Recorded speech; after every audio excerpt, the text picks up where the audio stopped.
inexplicably, he had been there all my life, looming over me like some dark wave of the ocean, omnipresent and forever threatening, but never imminently approaching.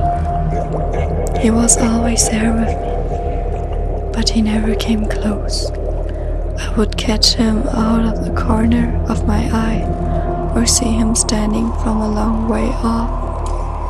So the white mist and wind would blow, stirring up the skeletal branches of the black trees, making them dance and sway in a strange, grotesque way. And I would see him standing among them, blending in almost perfectly.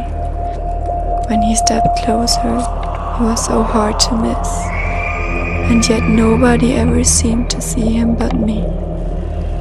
Shadows crept and slithered over the floor, but he would never cast one. Once, when I was very little, I remember trying to point him out to my friends at recess. There he is! See him standing there in the trees. My little voice called out excitedly, gathering around me like frenzied birds. Everyone strained and struggled to see what I was pointing at. I don't see anything. There's nothing there. What are you talking about, Grace? I was shocked. Surely, they must be joking. He's right there. See him in those trees? Came my frantic reply, and was no desperate to prove that he was real. They all just shook their heads at me and stepped away, scared. Confusion and fright was wild in their eyes. None of them could see him, so to them I was a freakish, insane little girl who was seeing things. I was shunned from them from that moment on, an outcast set aside and ignored, left to find for myself. After that, I learned to keep him to myself. The others couldn't see him because he was mine, my special, protective friend, always on the outskirts of my field of vision, but always there.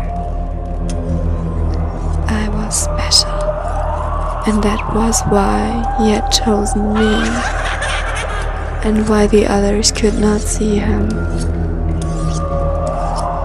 As I grew older, I began to notice that he would advance more and more with each passing year. That day on the playground, he was a very long way off, hardly more than a long, tall shadow among the leafless trees. One morning over the summer, he startled me greatly as I sat on my swing seat. I nearly fell right off, seeing him only a feet away in my own yard. He had never been in my yard before. He was always standing in the forest right outside my house. Now that he was so close, I felt safe and calm. At the time of the new school year, he was so close to my house that while I was up in my room, he would be standing right next to my swing seat. At Christmas time, I could look out my window and see him standing right at the back door. It felt good to know that he wanted to be closer to me. Next summer, he would follow me around almost like a little dog, staying closer to my side than ever before. I started talking to him and he would nod his head as I spoke. People gave me strange, funny looks. I must have thought that I was talking to myself. One night, I went out into the yard to play with him. The night air was deathly cold and chilled me to the bone. For the first time, he put his skeletal hand on my shoulder. My mother came out then to ask what I was doing. Playing with my friends, Mama, I answered in my innocent little voice.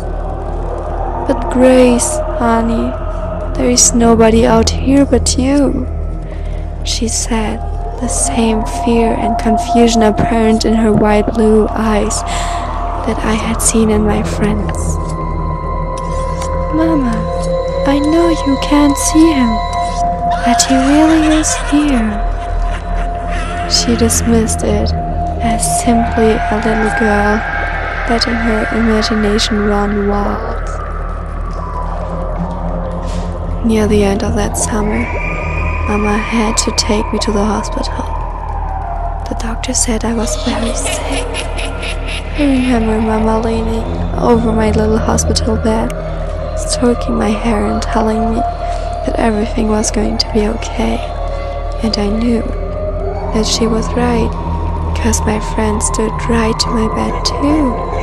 And when Mama had gone, he stroked my hair just like she had. Morning came, and Mama and Papa were talking in hushed tones with the doctor. My friend sat on the side of my bed, watching me. It made me feel so happy that he was there with me. I could hear Mama, Papa, and the doctor talking, although they tried to sustain their voices to barely above a whisper. This cancer has been growing inside her since birth. It's slowly been killing her since then. I'm sorry to say this, but we didn't get her to the hospital fast enough. There is nothing we can do. Grace only has a few days to live. Sobbing and choking, my distressed mother came to the side of my bed, talking to me quietly. Papa stood over me, tears running down his cheeks. We're going to take you home now. You can sleep for a few days there.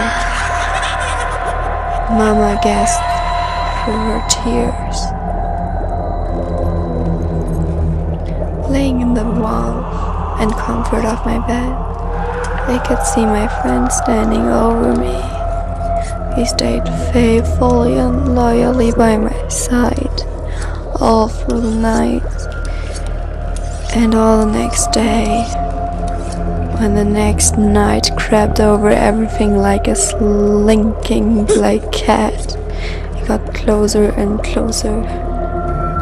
Mama and Papa couldn't stop crying, holding my hands and telling me how much they loved me. I really didn't see why they were so upset. My friend reached down and took my little hands in his bone-thin one, squeezing my hand tightly. It took me away to the black night, silver whiteness and wind blue, stirring up the skeletal branches of the black trees, making them dance and sway in a strange, grotesque way. I closed my